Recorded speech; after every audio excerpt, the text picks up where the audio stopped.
We are honored to have with us today some very distinguished guests and presenters, including Susan Roylance, also from the Howard Center, Marcia Barlow from United Families International.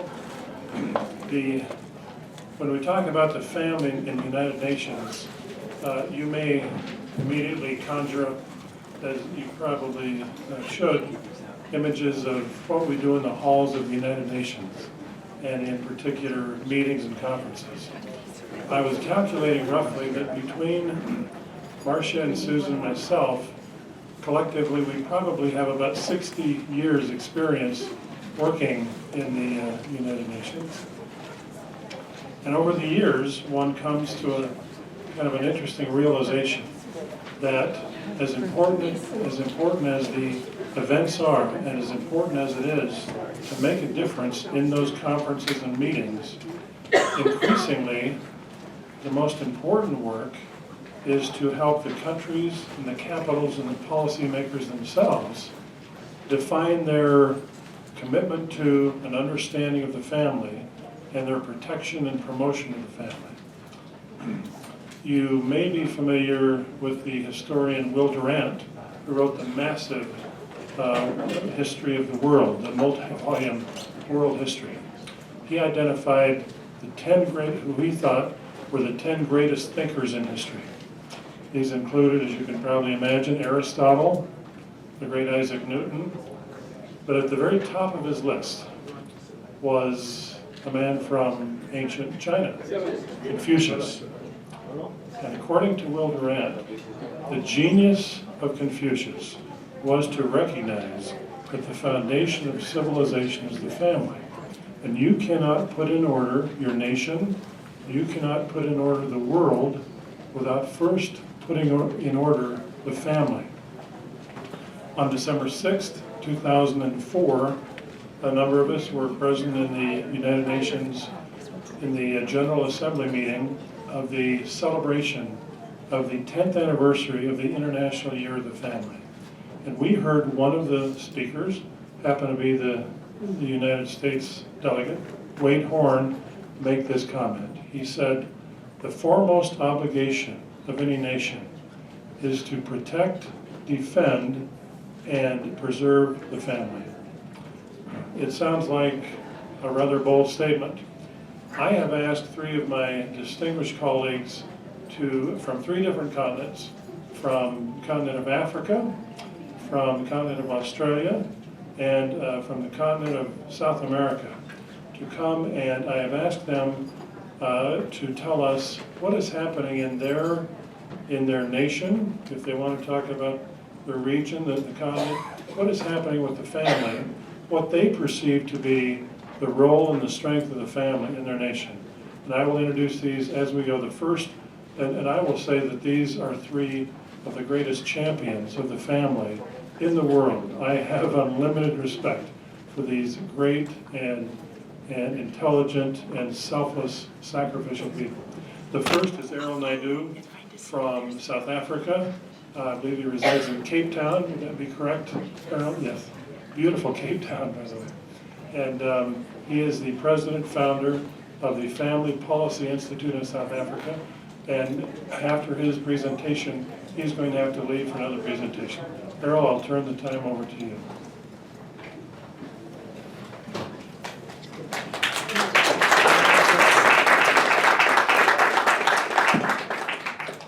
Thank you for that wonderful introduction, Doug. It was so good. I was looking around and thinking, who's he talking about? But thanks for this opportunity.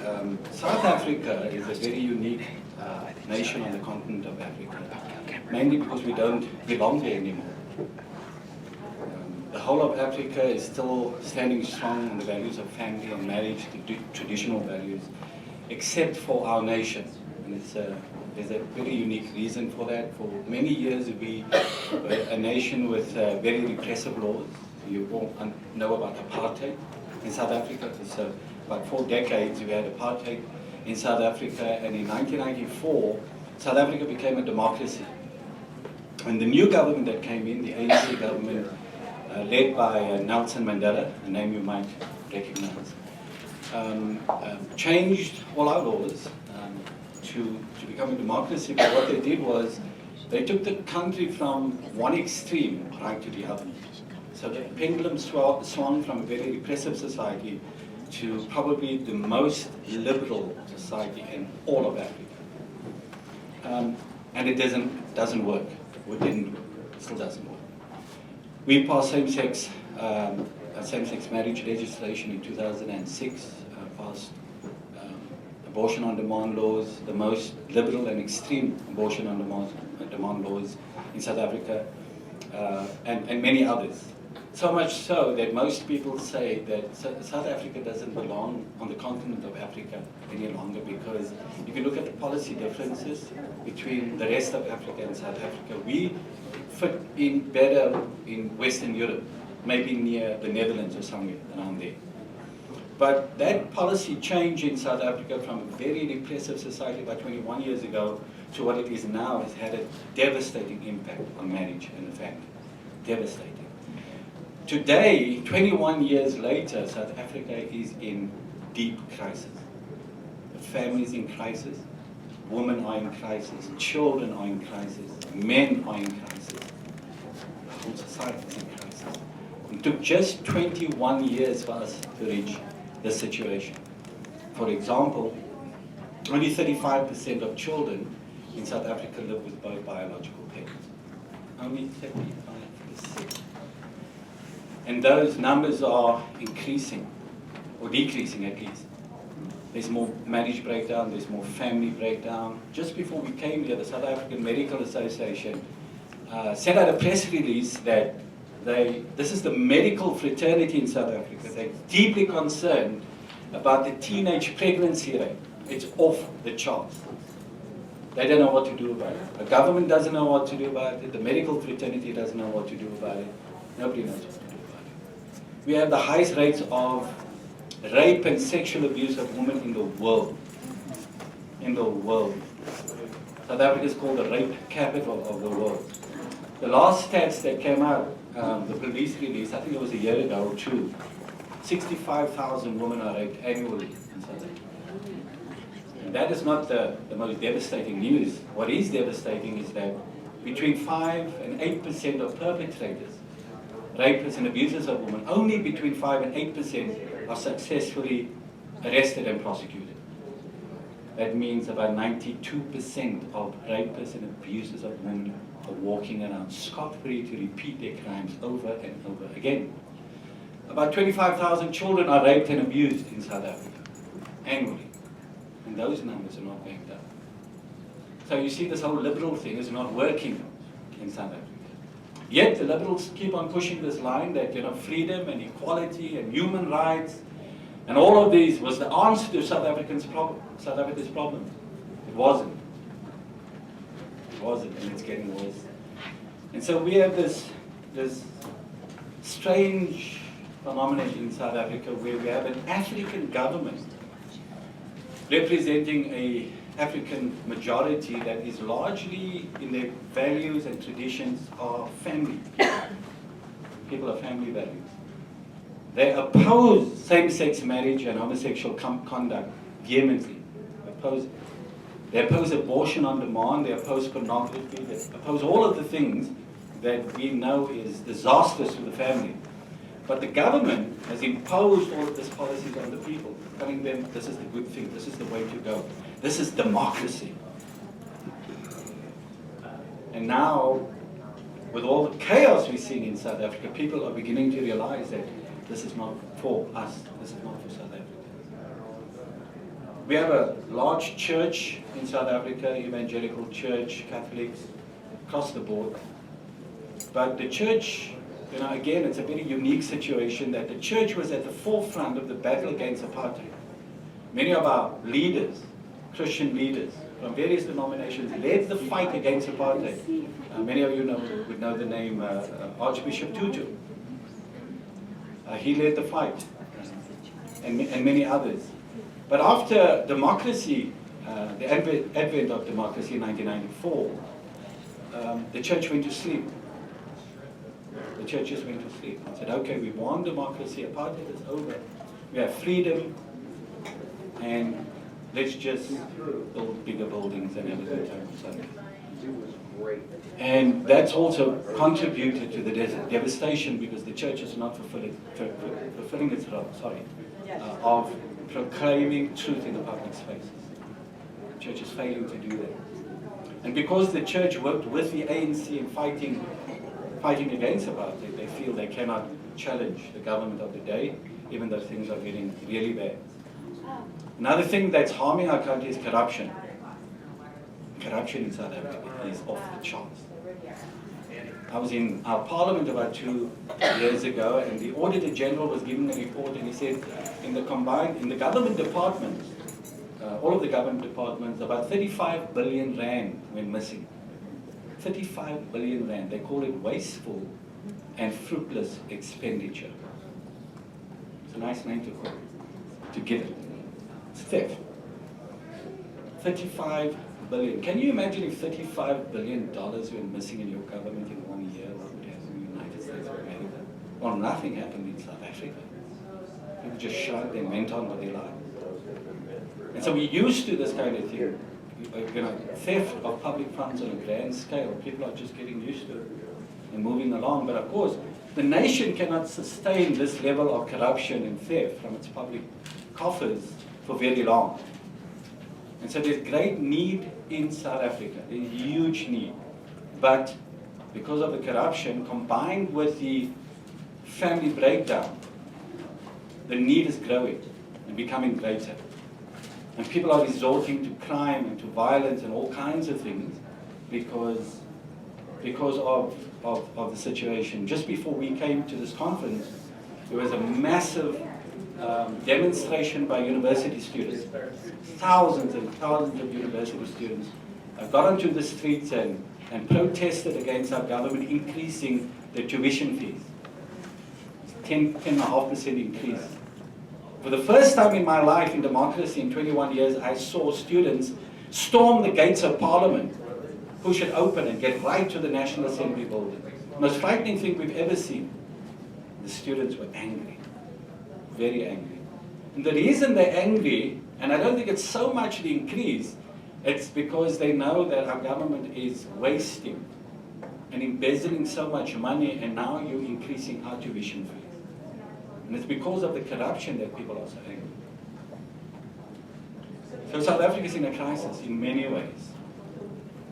In South Africa now we have a phenomenon where young children are getting access to hardcore pornography on their devices.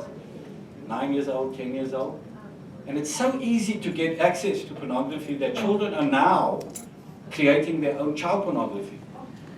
So children from the age of 8, 9, 10, having sex, filming it, and sending those videos to their friends. It's called sexting. And our authorities pulling their hair out, they don't know what to do about this, because if you caught as an adult with child pornography, you could go to jail for 25 years. But what do you do when you catch a child with their own produced child pornography? Our South African Law Reform Commission is now asking the public to comment. We're getting involved in this, we're helping this. Then with it, it's called Children and Pornography. They're asking people, what can we do to stop this? Because they don't know what to do. What can we do to stop this? At the same time, the media, the liberal media in South Africa, and our government is telling young people, have sex, enjoy yourself, just do it safely. Just use a condom. And so our government, over the past 2 decades, have been dishing out condoms at the rate of about 10 million a year. And you know something? The rate of HIV/AIDS infection has not gone down. With all the condoms. Those condoms is not working. We need a behavior change, and nobody wants to broach that, because this liberal thing in the ANC government, because many of the ANC leaders were in exile in European nations and came back with that liberal ideology and imposed that on our country.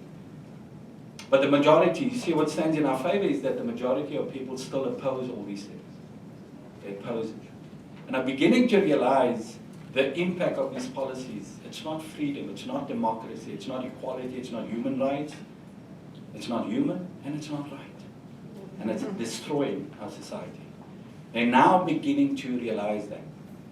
And so we're hoping the ANC government is getting more and more into trouble because of the corruption, because of the family breakdown, because of the moral breakdown, and people are looking for new leaders.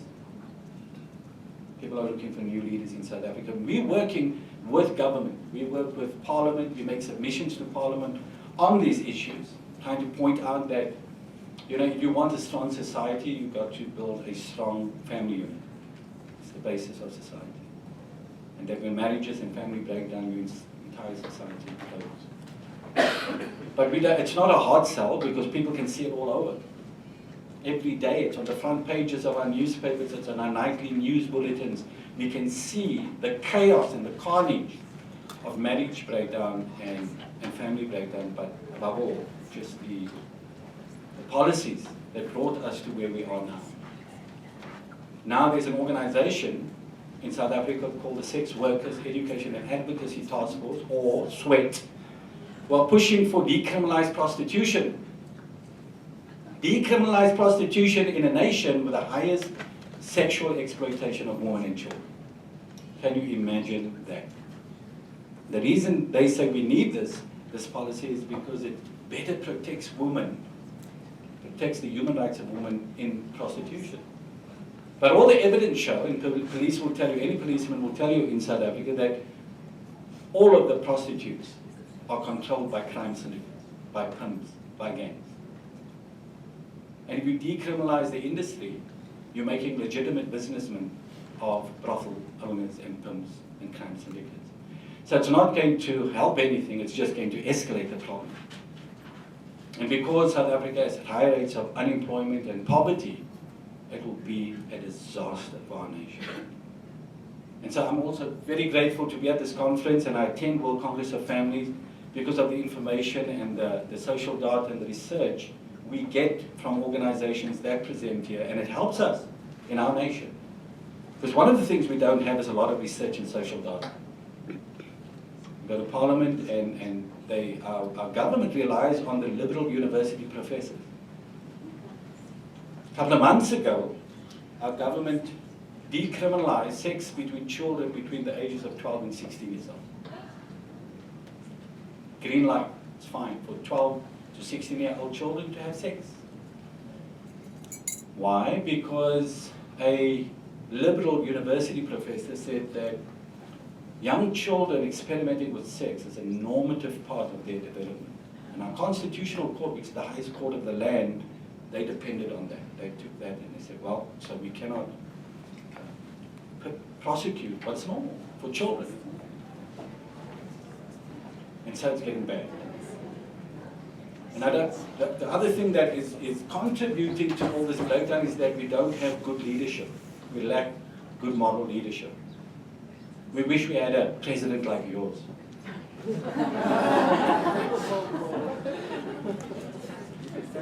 Thought I'd throw that in there. By the way, thank you for Barack Obama. Why? It's a joke. You can have ours. It's a joke. Yeah, bring back Ronald Reagan, thank you.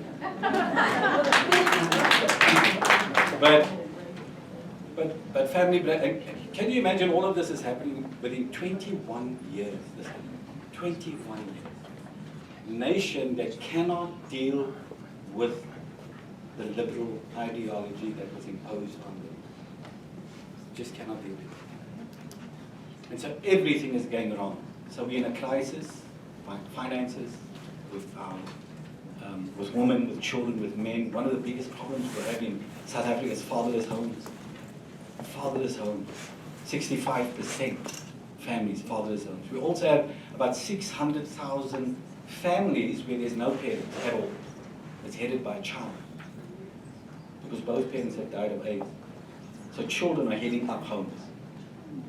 What's the percentage? About 600,000 homes in South Africa. We have a population of about 52 million people. And that's growing because more and more people are dying of AIDS. see, we're not turning the corner on this pandemic because there's no change in behavior. And so we really need you to play and help us in South Africa. And we're hoping to get the World Congress of Families to South Africa in 2018 and get all of you wonderful people there. We need all the help we can get. Thank you.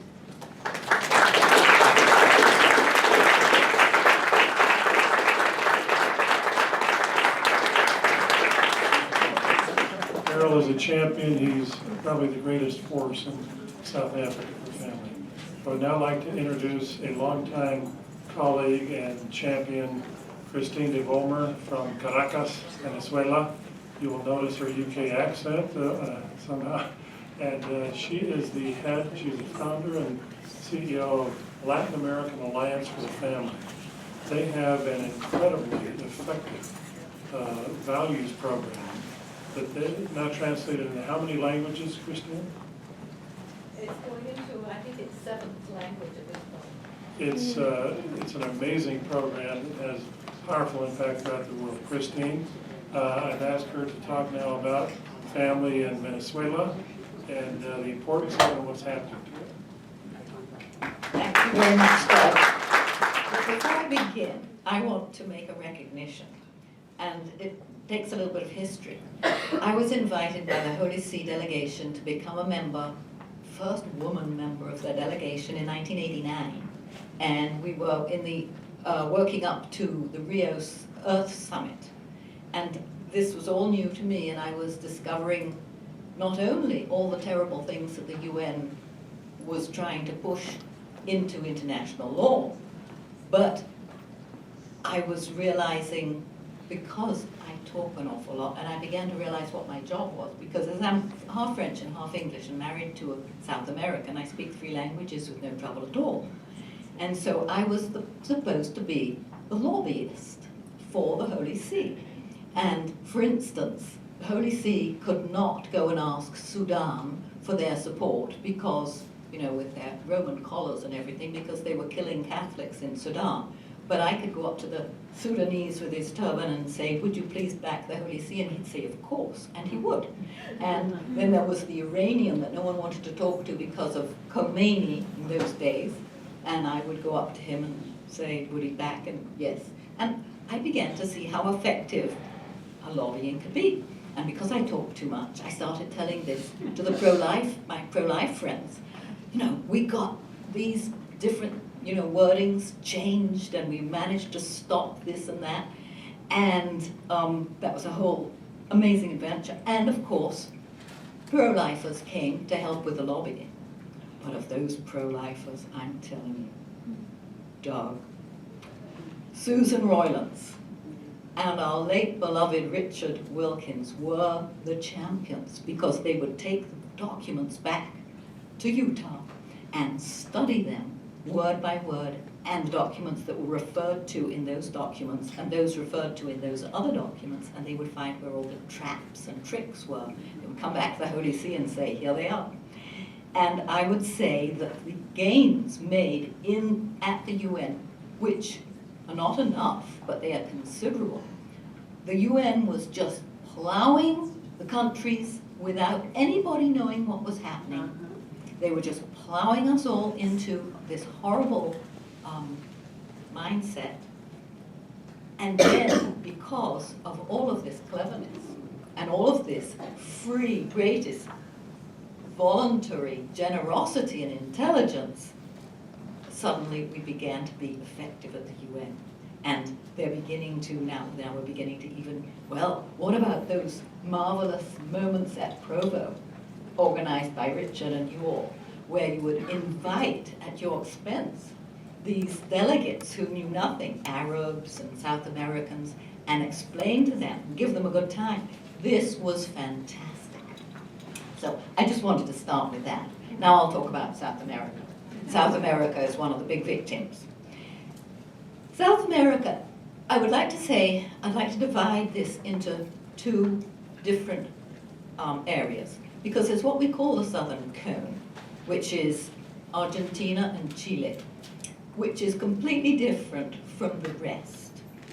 Argentina and Chile have all European populations. They came over with their families, and they're pretty civilized and have beautiful cities.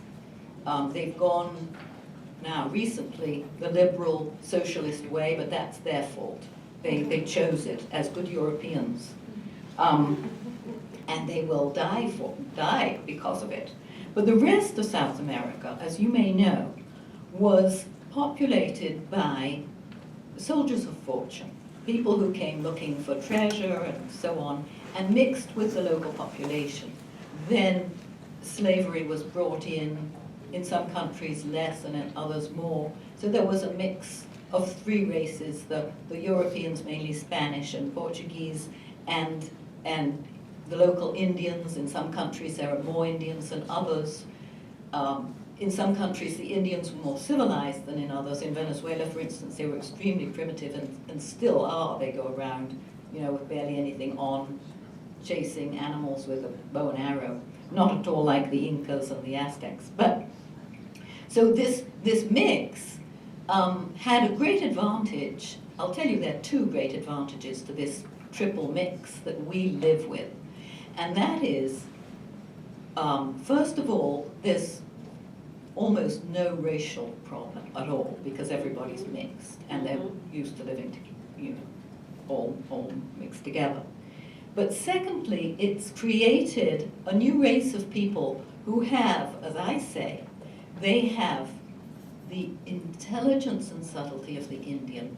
They have the joy and the strength and the goodness of the Africans, and they have the sort of orderliness of the European, and all mixed together. But the disadvantage was that these men came over and mixed with the women and produced this new race, but not with families.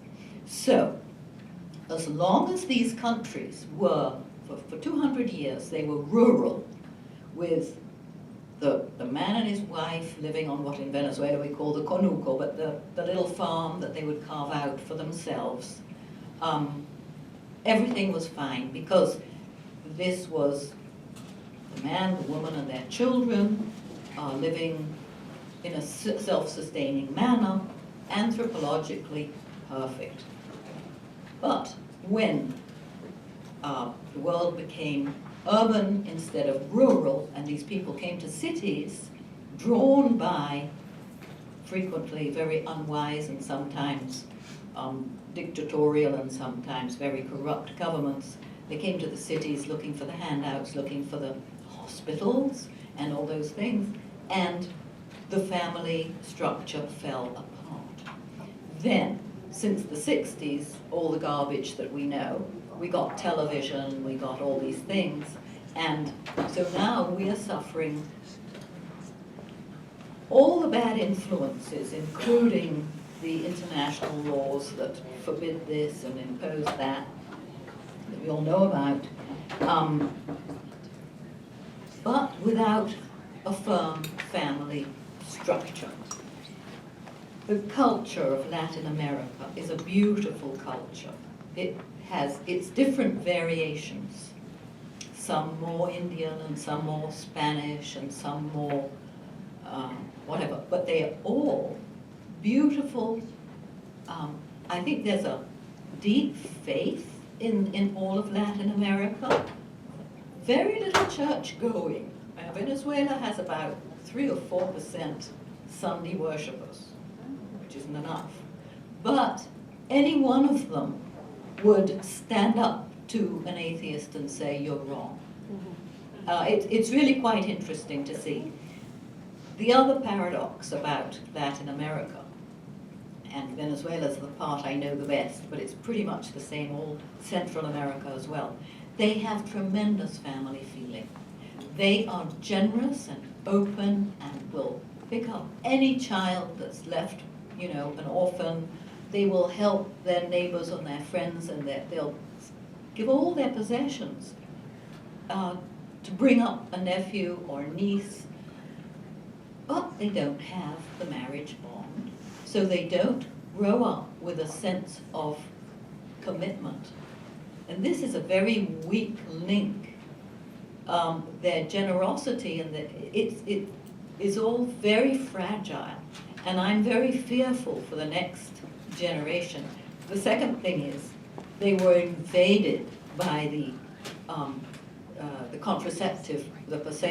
purveyors of contraception and birth control, and therefore our birth rate, which everybody thinks is extremely high, in Latin America is going straight down to nothing. It's I think Brazil probably has the lowest birth rate in the entire continent. It's very low, and going further. So we're facing not only social disintegration, and we're seeing gangs everywhere. In Central America, they call them maras. We call them bandas. But they're everywhere, these gangs of teenagers and 20-year-olds who go around stealing and killing and doing all this stuff. My son works with them, with the ones in Venezuela, with great success. He catches them. I mean, the first ones he caught, and he said, you either go to the police or you work for me for nothing for 3 months. In fact, what he caught were the 2 criminals who did damage, almost killed one of our guards, and he managed to catch these 2, and the police were going to eliminate them, and he said, no, don't you eliminate them. They're going to pay back their crime by working for me for 3 months. And he put them to putting out fires and planting trees, and they were kids from the village, you know, they were 18 and 20. He didn't want to see them either put in jail or shot in the back. So he just said, you work for me, that's your punishment. And 3 or 4 days later, 20 more young men turned up, saying, we want to do the same thing as El Gordo. And so he said, my gosh, what is this? Well, it was the rest of the gang. And he caught the leader. Now, this is a very interesting point, because, so he said, okay, well, then we're going to call this the Alcatraz Project. Because they all know what Alcatraz is. He said, the worst jail in the world is here. And as long as you are trapped in your bad mentality, you will never be free. And he made them work all morning from 7, but they had breakfast till 1. Then after lunch, they had to learn and play rugby until they dropped at 7 at night. And those kids turned around. And then they said, okay, Alberto, now what do we do? Because if we go back to the village unarmed, they're going to mow us down. Who? Oh, the other gang. Who's that? Oh, it's a cemetery gang. Well, let's go to the cemetery and talk to them. Anyway, he was able to, he's now he has a waiting list of gangs who want to do this. It's true. What's more, the Alcatraz rugby team is now 3rd best in the country. They have the bronze. And Alberto has gone into the jails now. And he's gone into now, I think he's on his 3rd or 4th jail, where he's established rugby. And rugby is not a Venezuelan, but the Venezuelan sport is baseball. So this is, you know. But anyway, I tell you this because when I will talk to these young men, and I say, tell me about your dad. I don't have a father. My father is Alberto. Of course, Alberto is almost the same age as they are. So what are they seeing in him? This is the interesting thing.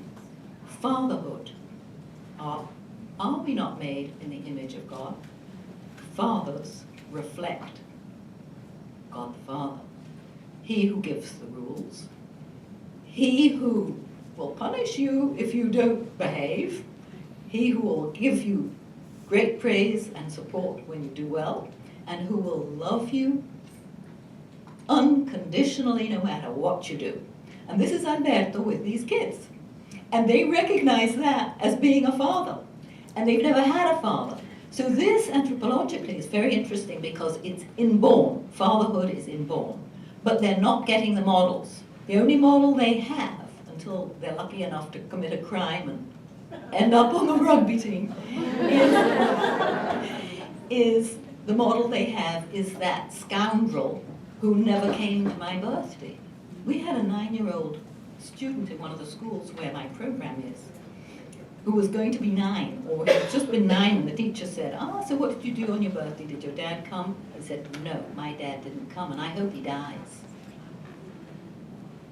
Why? Because he never comes to my birthday. This is what they're growing up with, because they don't have fathers. We all know about motherhood, and I'm not saying it's not important.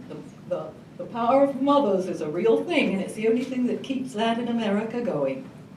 But the power of fathers is indispensable. And what Latin America needs is a new concept of fatherhood. And fatherhood means marriage commitment, which actually transforms a young man and makes him into a man. I don't know if you know that the Quechua Indians, now the Quechua are all those Indians all down the Andes, and they still speak Quechua and they still dress sort of like you imagine Peruvians dress, but they're all the way over even into Venezuela on our Andean tip there. And in their culture, this still goes, a young man cannot own land until he's married and is a man. Then he can own land. So marriage really does something to men. And this business of what we're seeing coming out of the US, which is the destruction of marriage, US and Europe, the destruction of marriage is heading the entire world in the wrong direction. And what we need is to change this direction. Now, I've been in this world and all this problem long enough to know that you can't change adults. And that is why, coming out of the pro-life, as I was in pro-life since 1981, around 1985, I said, we're not going to change how people think. They're either pro-life or they're pro-death, and you can't change them. What we need to do is get in with the children. So that's why Alive to the World exists, because we want to, teach them sound moral reasoning, which is not only logical, but fits with their anthropological development as human beings in nature, the way nature made human beings. And we're all the same, no matter what continent. And at the same time, give them models. It's very amusing, and this is the last thing I'm going to say. When the Brazilian bishops said they wanted to adopt our program, which they call Caminos de Vida. So I was delighted, and I said, here are the books, you go translate. So they took it to the experts at the universities who looked at the books, and they said, this is all great information and good formation. We love the books, but you're going to have to change the story because the principal characters have a mother and a father. And, in Brazil, this doesn't exist. I said, oh, wait a minute. We don't have fathers in Venezuela either. But if they don't learn it in imagination, you don't give them this model so that they can imagine this is what they would have. They're never going to learn it. Oh, okay. So they didn't change anything. And in fact, we get lovely reports from kids. We had one, a 15-year-old, and he was reading his book at his level. And he said to the teacher, now I understand about my father. He just didn't understand what a dad was supposed to be. Very touching, very touching. Anyway, so that's what we need. We need fatherhood, and we need to get rid of all these liberal things. And thank you again for all your work.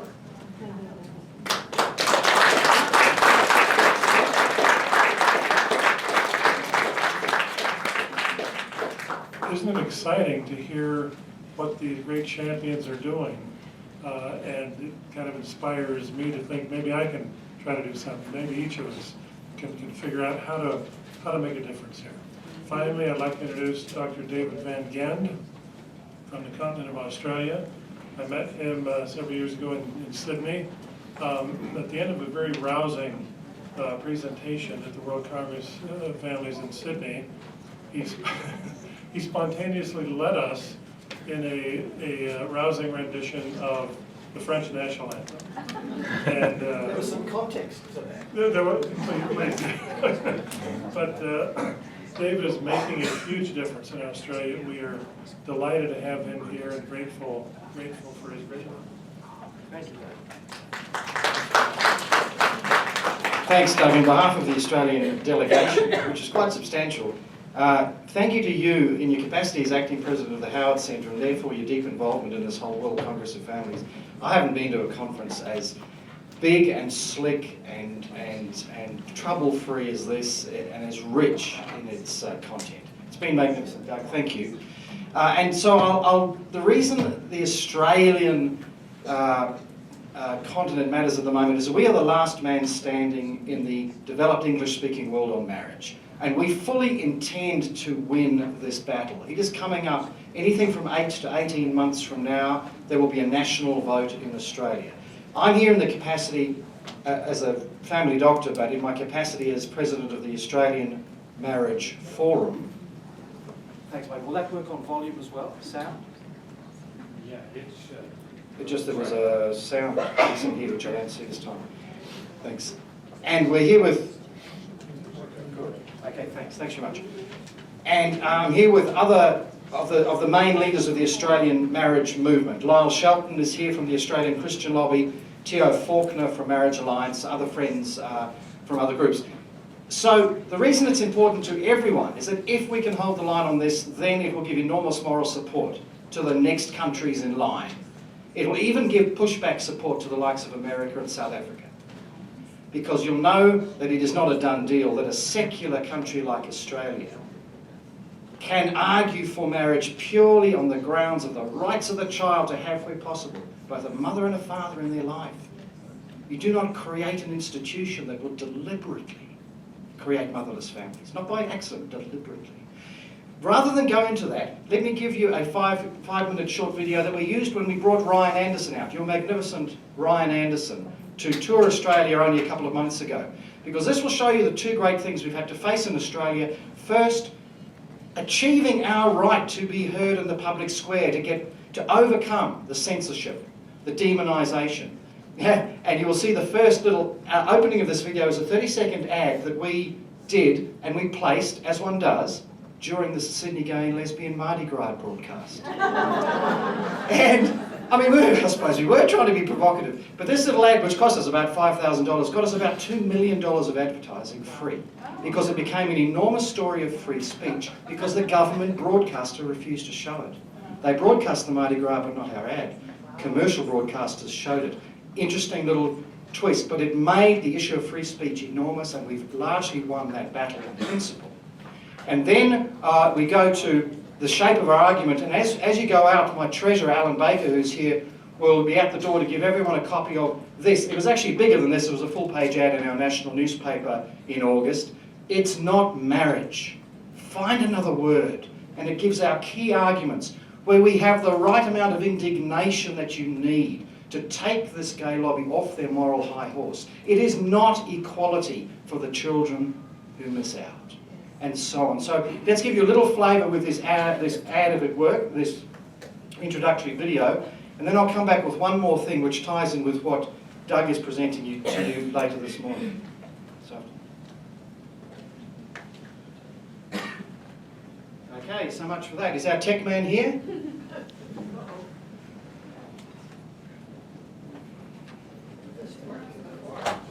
Yeah. Anybody technical here? He's here. Sorry, mate, no vision, no sound. Other than that, really good.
Take 2.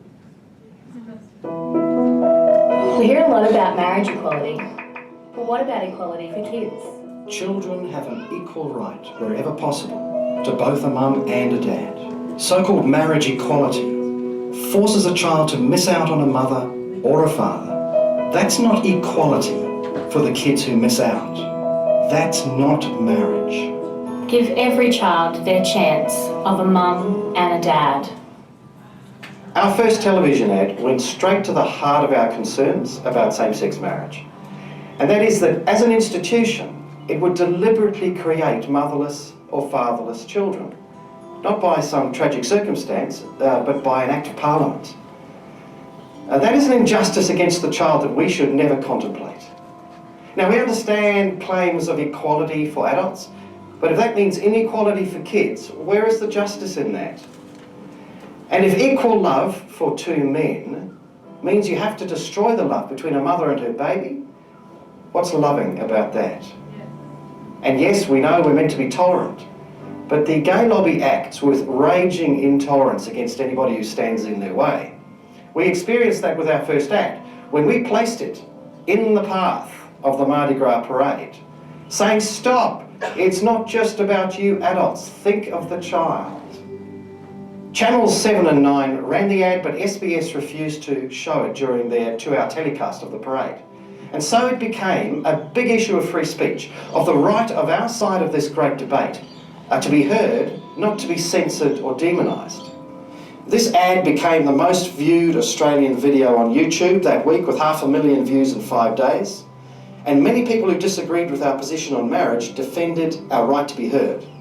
Senator Lionel, who was moving a gay marriage bill in the Senate. Tim Wilson, the openly gay Human Rights Commissioner. Even the head of Get Up said the ad should never have been pulled by SBS. And Queensland Senator Matt Canavan got the openly gay Managing Director of SBS, Michael Abid, to admit that yes, he would have run an ad from the gay lobby during Mardi Gras, but not ours. Would you run a pro-gay marriage ad during Mardi Gras? Helen? I think we would. I think we would. Yes. So you'd allow one side of the bandwagon, but not the other? So we have tried to achieve 2 vital things in the last few months. First, to assert our right to be heard on this great matter, not to be censored. And second, to reframe the debate, more in terms of the rights of the child than the demands of homosexual adults. And our research shows that most Australians agree with us on this. Our Galaxy poll of 1,200 Australians found that by a margin of 3 to 1, Australians think a child should, where possible, be raised by their own mother and father. And that the right of a child to have both a mum and a dad is more important than the right of 2 men to marry and start a family. Right now we are faced with an enormous challenge. We have to mobilise millions of Australians to say yes to true marriage and to the rights of the child in the upcoming plebiscite or referendum, whatever that might be. So before you leave tonight, please pick up a copy of our recent full-page ad in The Australian called It's Not Marriage. This is our best effort to show what is at stake. We point out that all couples in Australia already have full relationship equality, but not all relationships are marriage. We ask the hard questions of the gay marriage lobby, such as, is it equality if you force some kids to miss out on their dad? And we give examples like Melbourne woman Millie Fontana, who was raised by a loving lesbian couple. There's all this talk about equality for women, for gay people, for everybody. But where's the equality for children? We also ask, is it right to force homosexual education on all of our children, where parents have no right to object? After Massachusetts legalized gay marriage, our son came home and told us the school taught him that boys can marry other boys. He's in 2nd grade. We tried to stop public schools from teaching children about gay marriage, but the court said we had no right to object or pull them out of class. And we say, is it honest to lie about what you intend to do with marriage? Fighting for gay marriage generally involves lying about what we're going to do with marriage when we get there. You know, because we lie that the institution of marriage is not going to change. And that is a lie. The institution of marriage is going to change, and it should change. And again, I don't think it should exist. And then, what are the consequences have we not even thought of in this debate? Marriage equality, no consequences. Wait a minute. Meet the world's first gay married throuple. Married lesbian threesome expecting first child. UK Green leader Natalie Bennett is open to the idea of three-way weddings. And here in Australia, I do think that we need to address same-sex marriage before we do move forward and look at polyamorous marriage. Marriage equality, no consequences. Wait a minute. The Australian Marriage Forum is delighted to have helped bring Ryan Anderson out, because there is nobody who can more clearly explain to us what marriage is and what happens if its meaning is changed. We must not let that happen. We must not let this juggernaut crush what we hold dear. With your continued support for groups like ours, and above all for the ACL, and with your networking across the country, we can win this thing. Even if Australia is the last Western country standing, we will not abandon our children to a motherless or fatherless future. Thank you very much.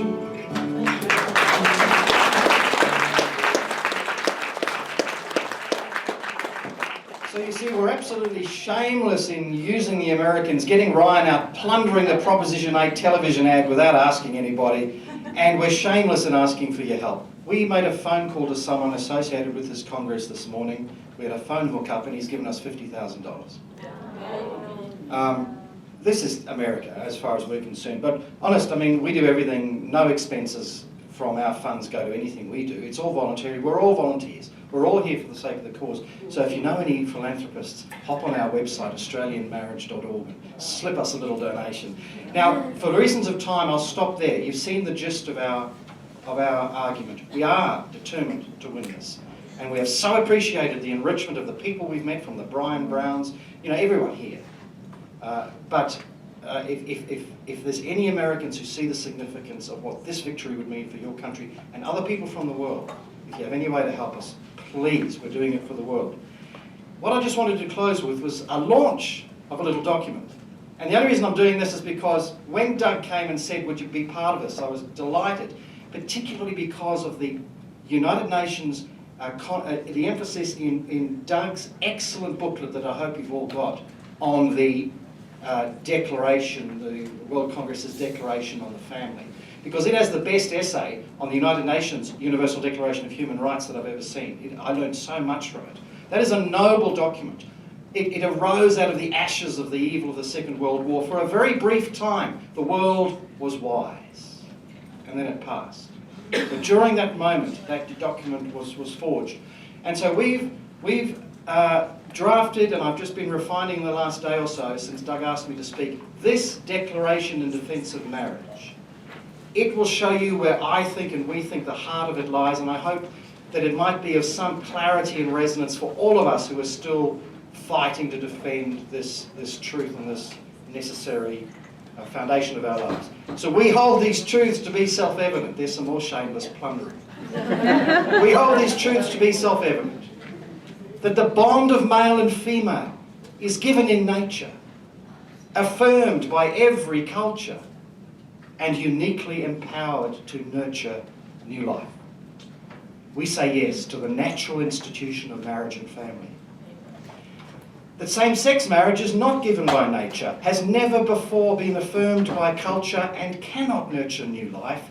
We say no to the unnatural institution of same-sex marriage. That men and women of full age have the right to marry and to found a family. Universal Declaration of Human Rights, Article 16. We say yes to marriage and family formation as a compound right in law because it is a compound reality in nature. That the marriage of two men gives the false right to found a motherless family by artificial means. We say no to same-sex marriage and family formation, for which there is no reality in nature and therefore no right in law. That all children have the right, where possible, to the love of their mother and their father. We say yes to marriage as an institution designed to give a child both a mother and a father.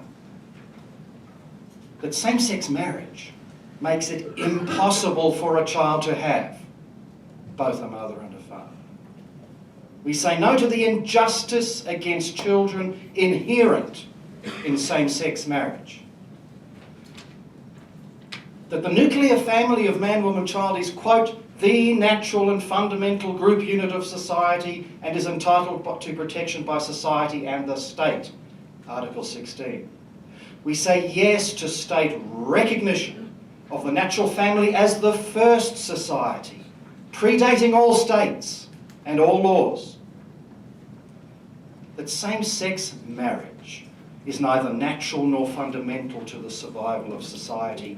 We say no to state recognition of the legal fiction of same-sex marriage, while we do affirm the civil liberty of same-sex couples to live as they choose. That, quote, everyone has the right to freedom of opinion and expression, to freedom of thought, conscience and religion, Articles 18 and 19. We say yes to the right to express our deepest convictions on the truth of marriage and of sexual right and wrong. That same-sex marriage laws have led to government suppression of freedom of speech and conscience. We say no to the use of same-sex marriage laws to compel approval of homosexual behaviour and to persecute conscientious objectors. That, quote, parents have a prior right to choose the kind of education that shall be given to their children, Article 26. We say yes to the right of parents to guide the moral education of their children. That parents lose this right when same-sex marriage normalises same-sex behaviour in the curriculum with the force of law. We say no to a culture of homosexual marriage that normalises, that imposes homosexual values on school children against the wishes of parents.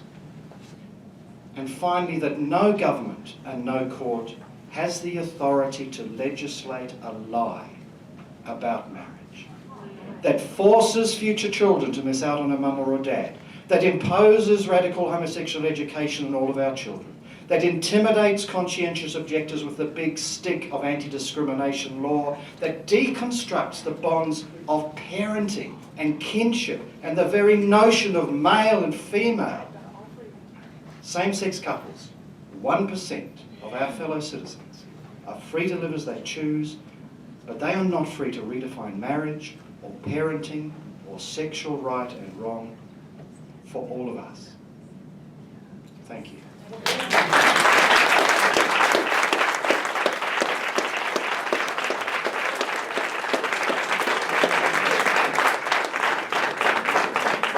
So grateful to these three champions of the family. At this point, I would like to, let's see, Josh and Joseph, would you please help me pass out the copies of the World Family Declaration.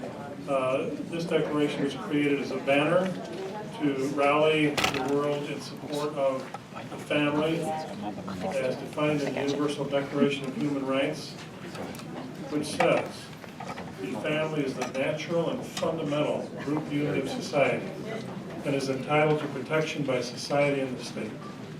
There are 111 national constitutions that echo this provision in the Universal Declaration of Human Rights. So, thank you very much. And I will now turn the time to our beloved colleague, Susan Roylance, whose institutional knowledge of the United Nations and social issues relating to family life is simply unmatched. She is an incredible activist on many fronts, a compassionate, powerful force for good. Susan, thank you for being here.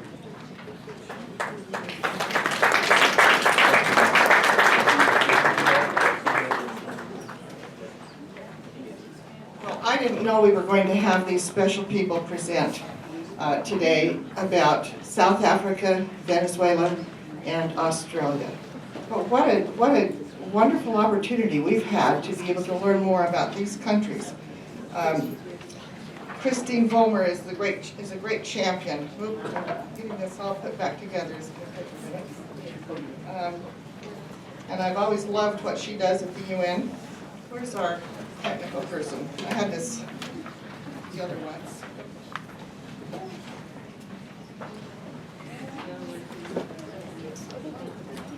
Maybe I can do it.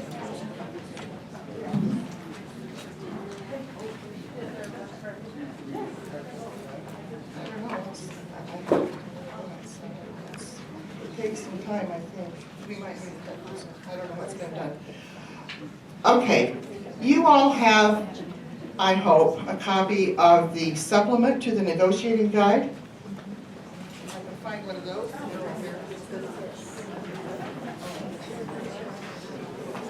So at the moment, we don't have the PowerPoint. We'll go ahead. I want to tell you what you have in your hand and what you can have in your hand if you want to become involved on international public policy. Now, I will tell you that at the time I prepared the negotiating guide, I had been involved at the UN at that point for about 5 years, and I was getting very tired of language. So some of the things that have been presented today are much more interesting than the language might be. And so I prepared the negotiating guide and I said, okay, you've got that now, I'm going to go do something else. And my husband went to Africa and I for 4 years. My husband and I went to Africa for 4 years. And we worked with the people in helping them to overcome their poverty and to help orphans. We promoted the family-based orphan program so that the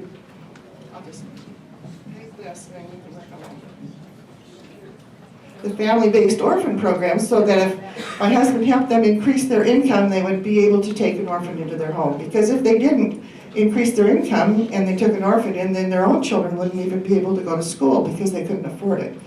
So we got involved in things that I felt really made a difference. And then we also got involved in a church mission for our church. And then time went by and it came time to come back and get involved with the United Nations. So there's lots of different ways to get involved in life and to hopefully make a difference. We got it. This is the...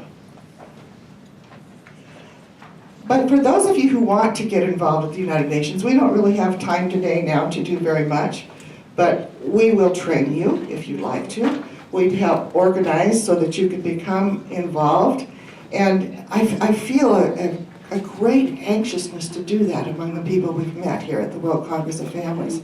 There's many people who want to make a difference and they're willing to sacrifice and do something about it. Now, I'm getting old now, as Christine is getting older. Okay. Yes, it's working. We're back in business.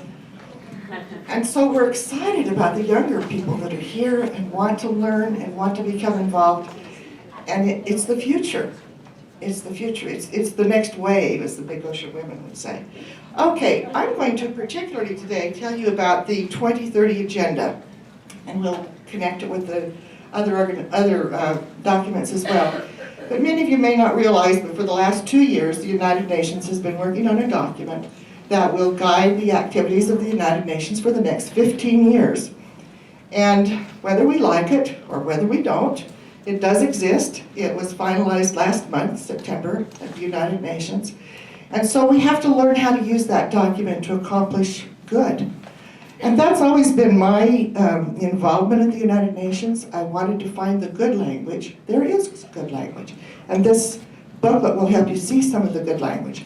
But I wanted to find the good language that we could promote so that we could promote good in the world and not just always be worrying about all the bad things. Now, I recognize that what the man said in South Africa about the problems that are there and in Venezuela and in Australia are real, and we need to deal with those. But we also need to have a goal, and we need to be looking forward. And specifically at the United Nations, when they're creating documents, we want good documents that are good for good things. In this 2030 Agenda, there are only 3 paragraphs that even mention the word family. We worked very hard to get more. It's a long story what happened, but in the end, in the contention that came up over the definition of the family, we pretty much lost the language that had been proposed. But here's one paragraph that is there. And let me just tell you, in your document, you have, there's in the back part of it, you actually have the full text of the 2030 agenda. And the paragraph I'm going to show you right now is paragraph 25. So if you look, it actually on the bottom of the page says it's page 575. The reason it says that is because this is a supplement to our larger negotiating guide.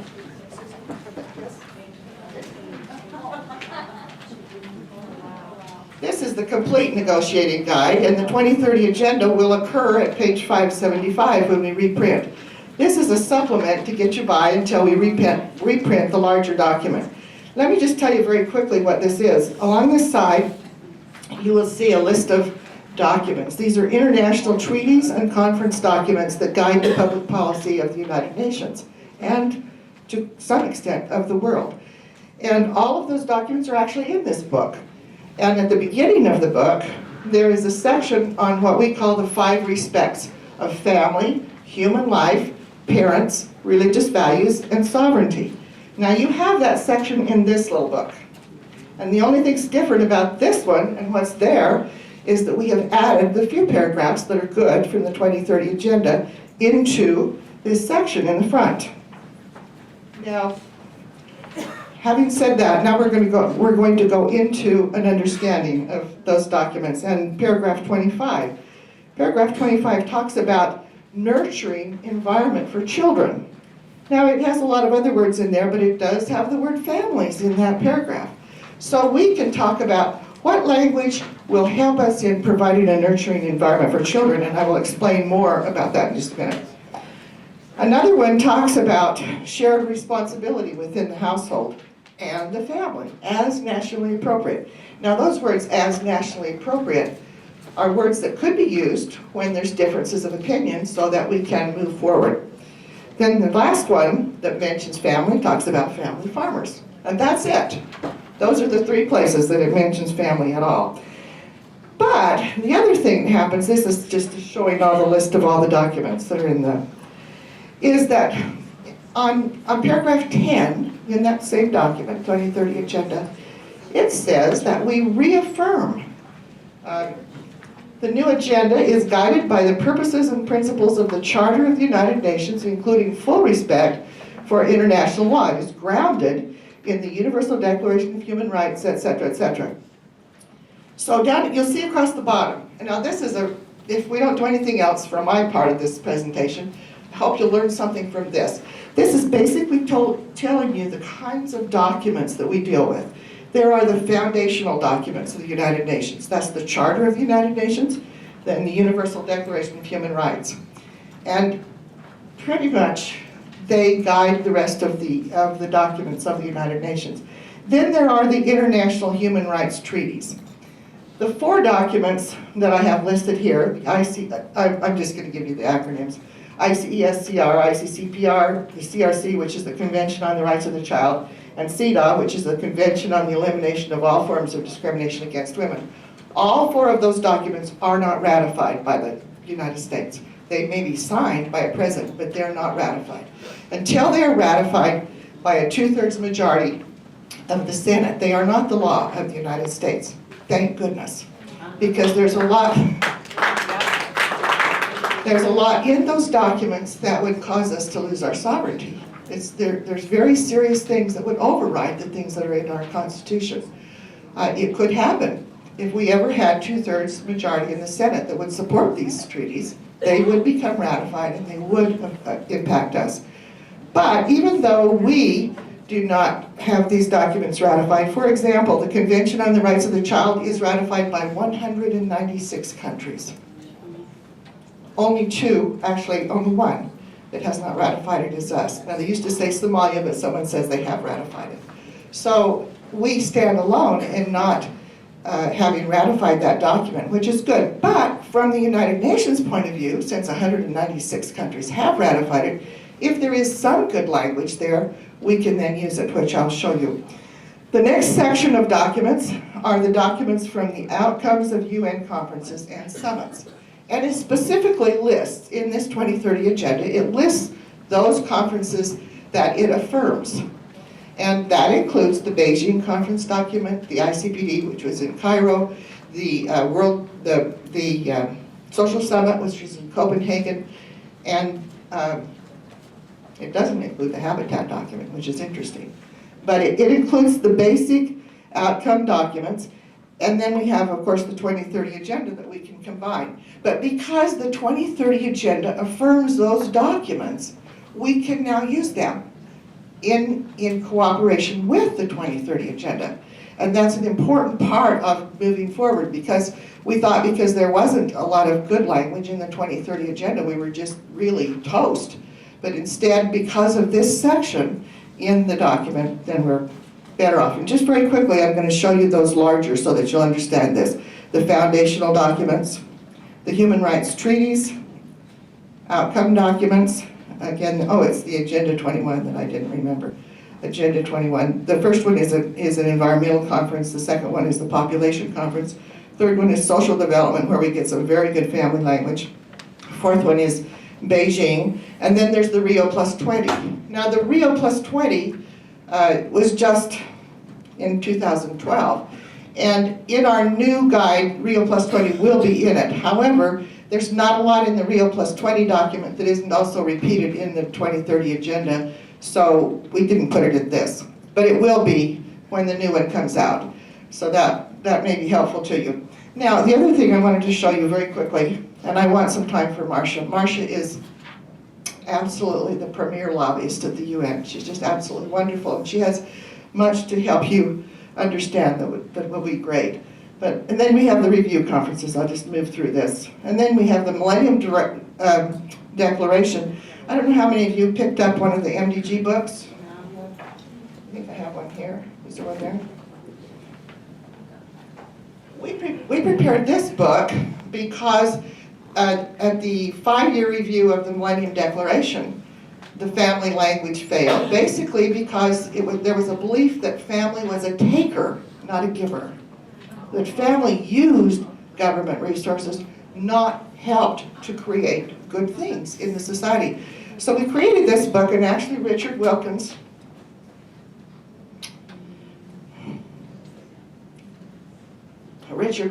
made it happen.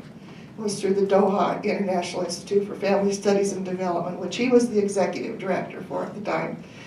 But the 8 Millennium Development Goals, there's a chapter by individuals who are experts in their field. I put it together, but I'm not the author of the chapters. Doug actually is the author of the chapter on the family. And I don't know if Lynn is here. Lynn, are you here? No, that's right, she has another one. Lynn did the one on MDG3, which is just wonderful. Some very, very good information. But the MDGs ended this year, 2015. So now we need to do a book on the SDGs, which are the Sustainable Development Goals. If you look in your book on page, just a second, I'll tell you, it's probably page 581. You'll see this little box, and in that box are the list of the 17 Sustainable Development Goals. And then following that, there are targets to achieve those goals. And in the interest of time, I'm not going to say anything more about that except to tell you that just as we have done in this book, tried to show how the family can help achieve these goals. The goals are good. We're going to overcome poverty. We're going to help children be more healthy. We're going to have more children go to school. We're going to help mothers become more healthy. The goals are good. They can be bogged down in things that are not good, but generally the goals are good. We need to, as a people throughout the world, show how it's the family unit that helps achieve these goals and can help to make them come to fruition throughout the world. As we promote the family unit and the value it is to society, we can make a huge difference. And then these things are not bad, they're good as we unite as a society. I need to close by telling you there isn't anyone who knows more about all the things at the United Nations that are not good. There's a lot of things that are not good. The dangers of overcoming our sovereignty are very serious. There's a lot of things happening right now about taxes and different things that could impact our sovereignty. So I'm not trying to tell you that the United Nations is this wonderful place, but it is a place where people come from all over the world with an intent to do good. And if we can help influence that and help it to be accomplished, we will have done some good in the world. And now I will turn the time over to Marcia.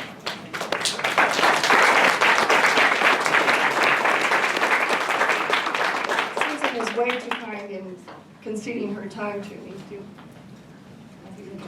So I'll quickly go through this and hopefully we can give Susan time back. Yeah, problem. Let me begin by saying I winced just a little bit when I saw the title of lobby. I didn't mention this to Susan because actually anyone who has a nonprofit is not to lobby. So we usually refer to it as we educate and monitor, which is truly what we do, but the shorthand certainly is lobbyist. So with that, is someone in this room who is a lobbyist? Anyone in here is a lobbyist? UN doesn't affect your title in C3 because it's not laws, you're not lobbying on laws. Right, except I'm going to extend it into local and domestic engagement as well. So actually, lobbying is nothing more than the art of persuasion. Even though you've never stepped foot inside the UN or appeared at your state legislature to testify or even at your school board meeting, you know a lot about lobbying. In fact, every day you are working to persuade your children, your spouse, parents, neighbors, and lobbying is the art of developing relationships and leveraging your influence to persuade someone to act. So there you go. And in the end, persuasion and lobbying is the art of making a friend. It's about friendship and relationships. So how do we influence public policy and public opinion? And I don't have a PowerPoint, so we're just going to keep going. About 20 years ago, he hasn't got me hooked up. Keep talking, I'll see if I can help.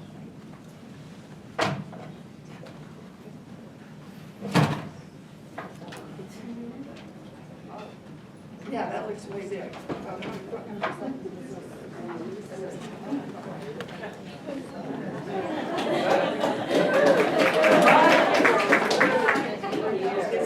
That's an HDMI.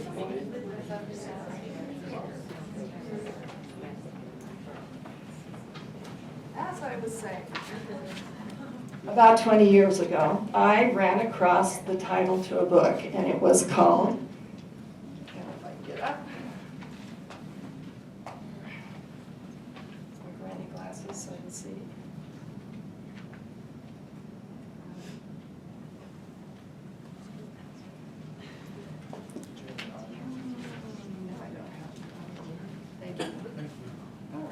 You might be a lobbyist. Okay, look, here we go. This is Jerry Spence. How many of you have ever heard of Jerry Spence?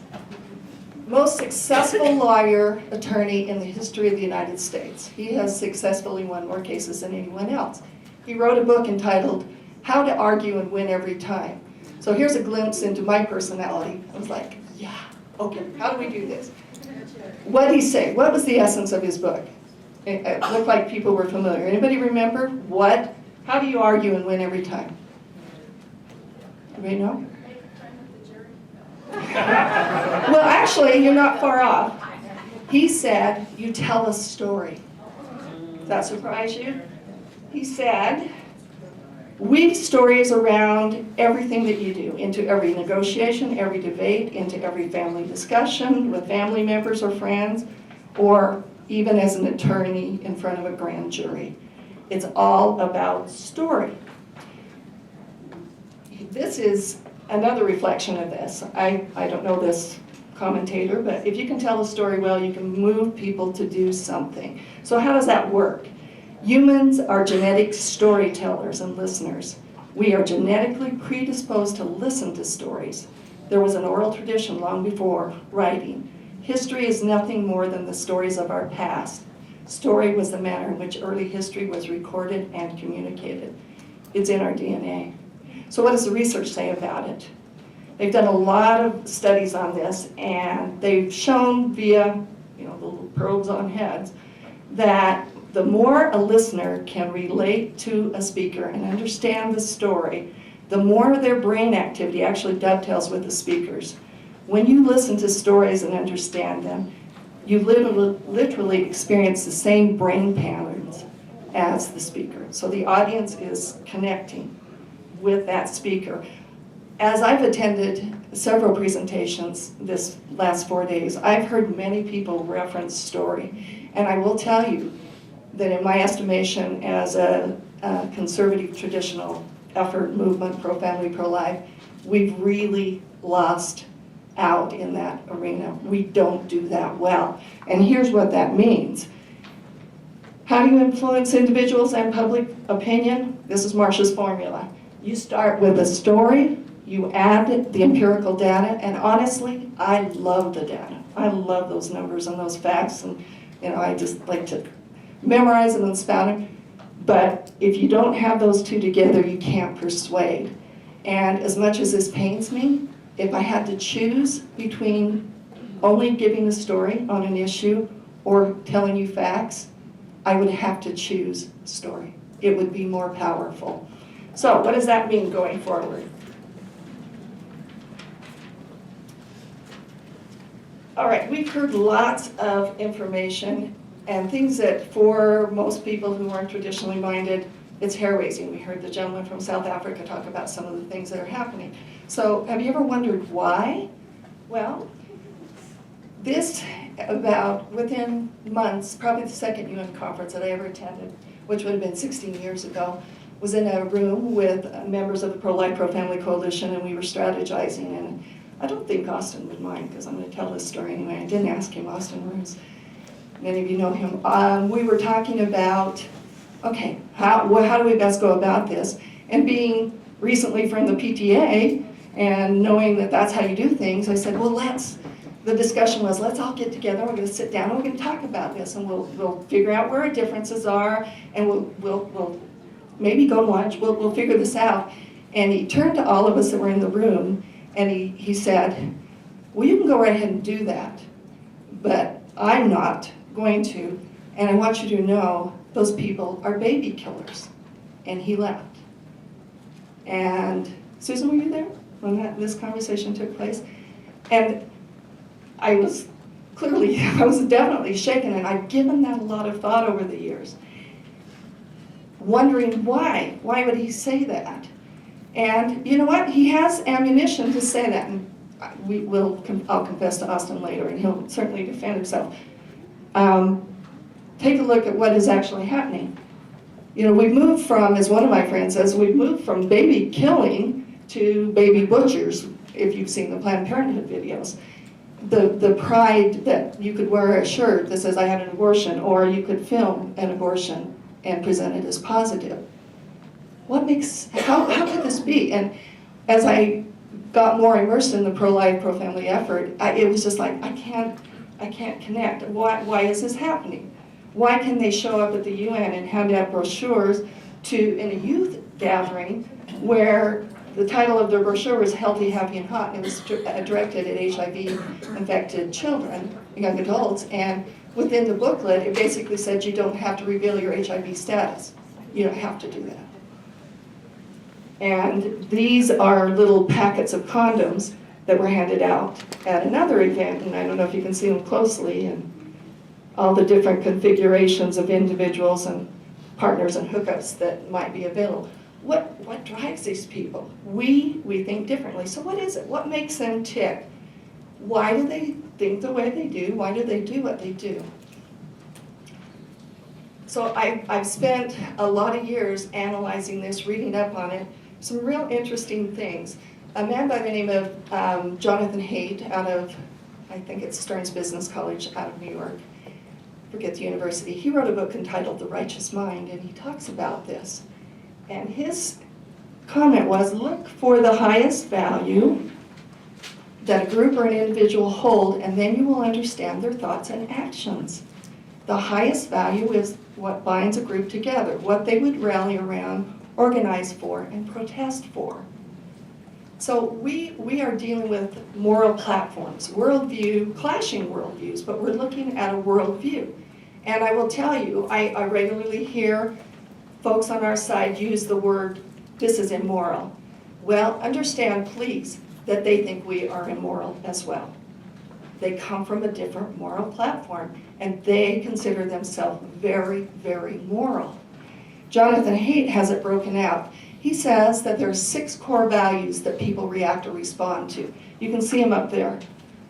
Care, compassion, fairness, equality, liberty, loyalty, the sacred, and authority. He contends that those on the left, and I hope that's not an offensive term, I'm just going to use it because I don't know what other term to use, value the top two. Only the top two, primarily. I mean, certainly generalization, but generally speaking, they value the top two, not the lower four. And conservatives bridge all of them. They deal with all six of them. And this is my conclusion, all these years of watching this. Again, we're looking for the highest moral value of groups. And this is what I've concluded. There are three of them, and they permeate everything that occurs, and I'm going to show you how that works. And we've already had some education from the earlier speakers on this. Sexual liberty, I couldn't tell you the order that they come in, but these are the three, and they are fused together and they overlap, certainly. So let's take a look at sexual liberty. And if I could encapsulate it, I'd do it this way. This is a person of any age should be free to engage in sexual behaviors with anyone, at any time, at any place, and society should work to alleviate any consequence that may result. I'm not trying to be inflammatory. That really is the definition. The only qualifiers that they might have would be that you need to have consent and condoms, contraception, protection of some kind. Those are the only two qualifiers. Other than that, liberty requires that they should be able to do whatever they choose. And so what does that look like? We heard the gentleman from South Africa talk about prostitution. This will explain. If you don't understand the thinking, and we can debate till we're blue in the face who is moral and who is not. But again, I'm here to tell you they have a morality, and you need to understand that. So prostitution, yeah, why wouldn't they? If that's your highest moral value, why wouldn't you support prostitution and relabel it as sex workers? Why not? Why wouldn't you be okay with polyamory or a throuple? Why wouldn't you be okay with same-sex behavior? Why would you take your children to a gay pride parade? Why would that not bother you? Because your highest moral value is sexual liberty. You don't see that as wrong. It's sex positive. All of these things. Why would you not be bothered by unmarried sex and out-of-wedlock childbearing? Why would you not be bothered by a divorce or cohabitation? Because porn. Why would you be bothered? You're not. Every person has a right to do that. Let's take a look.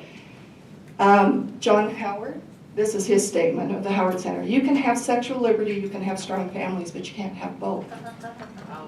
Sexual liberty, by definition, is anti-family.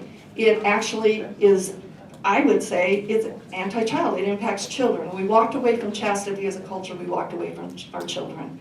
All of those consequences that come from that, you can take a look. Okay, second one, equality or, as they view it, sameness. Now, certainly conservatives, traditional values people would support that as well. What does that look like? It's the entire women's rights movement, everything, certainly gay marriage, that was their rallying cry, was equality. Human rights language, which permeates the UN, reproductive rights, big one, justice, social justice, erotic justice, reproductive justice, gender justice. Everything is tagged with the justice term. You want to get a great grade on a paper in a university, make sure you lace it with social justice terms and you'll do just fine. Wealth redistribution, equality, we got to be the same. Structural inequities, that they wouldn't look at a family situation and identify it, well, they wouldn't look at poverty and say it exists because family breakdown, which I would claim, and we've heard a lot about that, they would say it's because of structural inequalities or structural equities. I found this little thing, it's for weight stigma awareness thing, I thought it was so revealing. It says, fighting the structural inequalities of our society and weight stigma among them is part of our work as healers. It is part of their moral code. Again, not being flipped, just I think if they were here, they would agree. The third one, environment. Usually that surprises people. Most people don't connect that. Environmentalism drives much of what is occurring. If you listen to Susan give you the names of the documents at the UN, did you notice what they were? They were all sustainable development. Everything's sustainable development. And I'm not saying wise stewardship. I mean, I'm there. We can debate tomorrow, not today, about global warming, whether it exists or not. I'm just here to tell you that that is a priority for them. Population control permeates the UN. It permeates our world. We don't maybe identify it as that, but that's what it is. My husband is always quick to say, it's basically neo-paganism. It's worship of the earth. And if you've been to any of the feminist activities and side events at the UN, a lot of them are very, very pagan-oriented. I mean, I've been in things where they have the little tinkling bell and we lock fingers and literally sing songs. I went to one that was entirely about trees. And an hour and a half we talked about our relationship with trees. Not to be flip again, that's it. So this is part of what the pet culture. Have you noticed? Paid attention? No, we're not having children, we're having pets. And if you've noticed at the grocery store, the aisle for baby food and for children supplies has shrunk as the pet aisle has expanded. That's all part of that moral code of environment. So as you're going about this work or reading the news, as our speakers were talking, I was slotting into all of these things. They're there. So the bottom line is, what good is it going to do to stand and say, my morality, my morals are better than yours? It's a lose argument. I would say don't use it. There are good minds that disagree on this. The debate needs to be centered on, what does your morality produce? What happens if we do it your way? Let's look at the consequences. Are they positive? Are they negative? And if we can keep the dialogue to that, our friend from Australia, he used those. And you know what? I would think, as I listened to your ad, do you know why I think it resonated? You used the term social justice. You built it around an equality argument. It works because you appealed to their moral code. You hit them in the area that mattered. That's our challenge, is to go about it that direction. So basic formula for lobbying, build relationships, be a friend. That's where it begins. They're not going to trust you. They're not going to respect you. You need to know the issues and you need to know the language. And there's lots of resources to do it, but you've got to build friendship and a relationship to influence. See the bigger picture. Sometimes we get, myself included, get very narrow in our scope, and we will even not stand for something. We'll throw the whole thing out rather than compromise. The purist principle, I'm going to have it this way and it's going to be that, rather than I'm going to get this portion of it. We'd almost rather have no loaf than a half a loaf kind of mentality. See the bigger picture. Now the strategy part, that's for me, and I don't know, Doug, what do you guys think? Strategy's the hard part, to know how to do it. Many times we need a crystal ball to predict what's going to happen, where it's going to fall, how people will respond. What other, particularly in UN lobbying, it happens at legislatures, it happens at your school boards. What's the politics behind what's happening? If you don't understand the bigger picture and have a strategy to work with that, you can't be successful at influencing and impacting policy. Nuts and bolts of the UN, because it said on the program, I was going to talk to you about side events, UN parallel events, and different things. Just when you are at the UN is very protocol driven. They like their titles, and rightly so. Many of them have earned them. Many of them have been appointed and maybe are there because they were the friend of the king or the friend of someone, and most of them are very hardworking, but be aware of titles, they're very important. And if you aren't understanding how the system works, the UN has different committees, there's 6 of them, and if you're working with a delegate that is assigned to work in a different committee, you're wasting your time. Well, not completely, but we primarily deal with 3rd committee. Social issues come out of the 3rd committee, sometimes the 2nd committee, but you need to pay attention to that. They will be very glad to give you a business card and to explain to you what their duties are. They are looking for assistance. You need to be able to offer them something. If you're not doing nothing when you're there, then taking their time, it probably isn't going to work so well. You need to be able to offer them help in some fashion. And if it's nothing more than a question of what can I do to help your country, help me understand what your country is, that's a really good way to break ice. And let's take it down to the local level. It works there too. If you're talking to a state legislator, what are the issues that you face? Help me to understand it, and then finally, what can I do to help you? Getting past the gatekeeper, pretty big at the UN. I'm almost thinking it's less difficult to get past the gatekeeper, meaning how to get a meeting with these people. When you approach a UN mission, they're called missions. It confuses people at the UN, they are a mission. Different from an embassy, sometimes those are combined in New York or in Geneva in the same building, but UN missions, that's why Christine spoke of the Holy See mission, which is the Catholic Church's group at the UN, their mission, and they are an observership, right? Christine, what is the permanent observer, which is slightly different, by choice they are that. You will have to, the protocol is, back to the protocol driven, you need to send an email, used to be we had to fax, and you're going to have to do all of the above if you want to get into a mission. And you're going to have to do all of the above many times. You're going to have to make a phone call.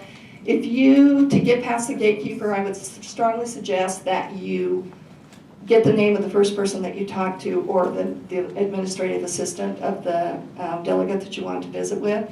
Probably if you... Explain what you mean by gatekeeper. The gatekeeper is the person that picks up the phone, the person that gets the faxes, the person that is the clearinghouse for the mail that comes in. That's the gatekeeper. My daughter works for the Senate Judiciary Committee. She's an attorney there, but she's the gatekeeper for one of the senators.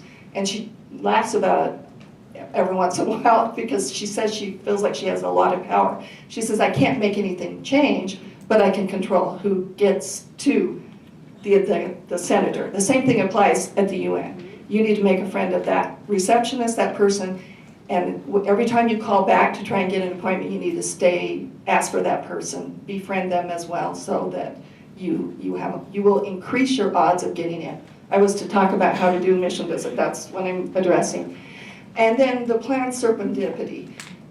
A lot of stuff is happenstance. The UN has changed the way that they operate. You can't get in very well to see what's happening within the negotiations. Used to be we could sit in the gallery, look down, and know what was going on, who was saying what, and then we could approach during the breaks the people that we need to talk to. Now we're blind. You have to meet them in the halls, you have to meet them in the lunchroom, position yourself so that you have the opportunity to interact and to communicate with people. So that's the planned serendipity. Let me just talk about that 1 second. Nina Palmer, some of you may know, who is the head of the World... Susan, stand up. Okay.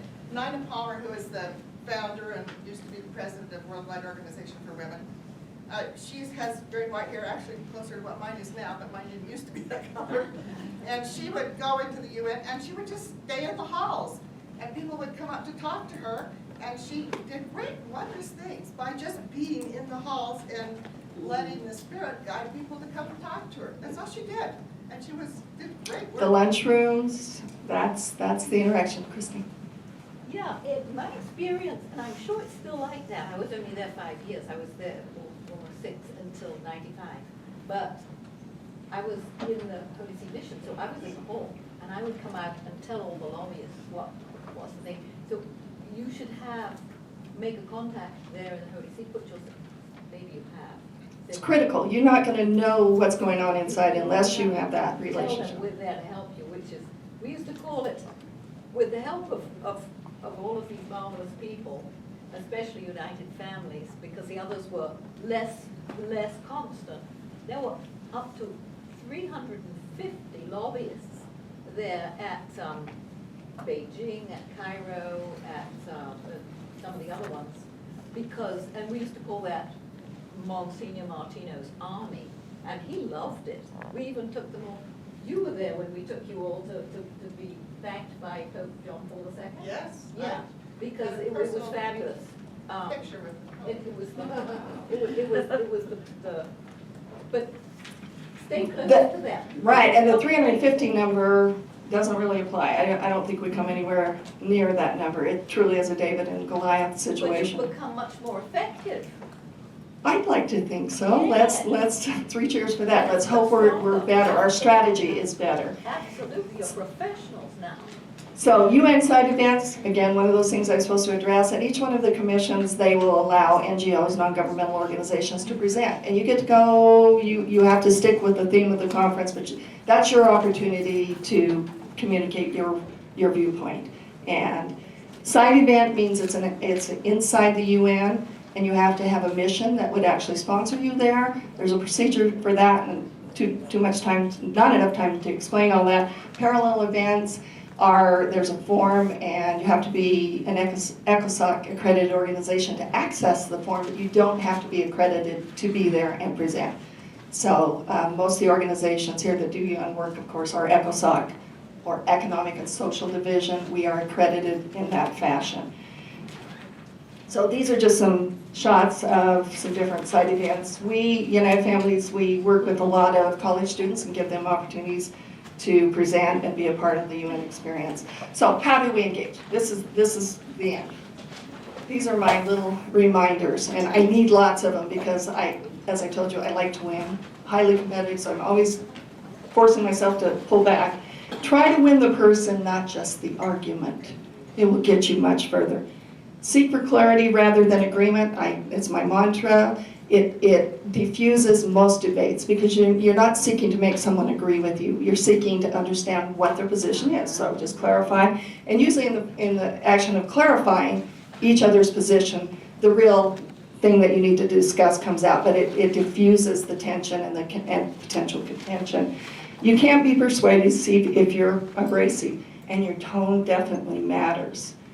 Your opposition isn't the enemy. Their ideologies and their policies are. Think of them more as the mission field rather than the enemy. And you're converting them to your ideas, your understanding of how to help children and mankind flourish. That's it. Both sides want to help people do better.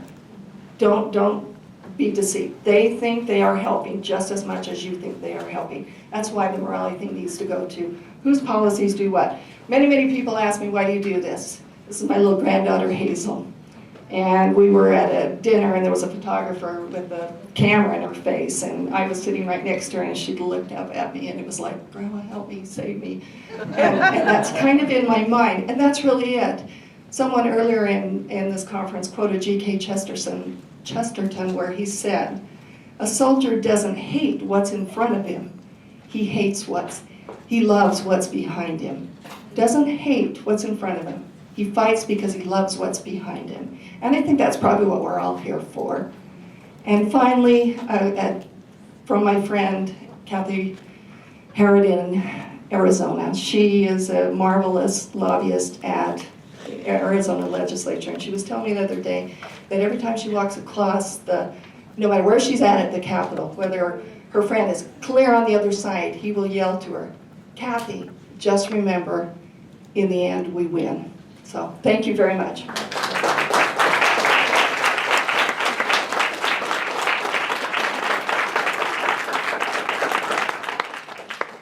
In closing, let me go back to what we said at the beginning.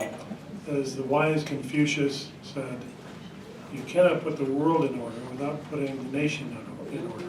You cannot put the nation in order without putting the family in order. Today, we've been very privileged to hear from these great champions who understand the indispensable role of the family and who are doing something about it. And if you remember nothing else from what you've heard today, remember that that's possible. We can make a difference, as you've seen these people make a difference. Thank you for coming.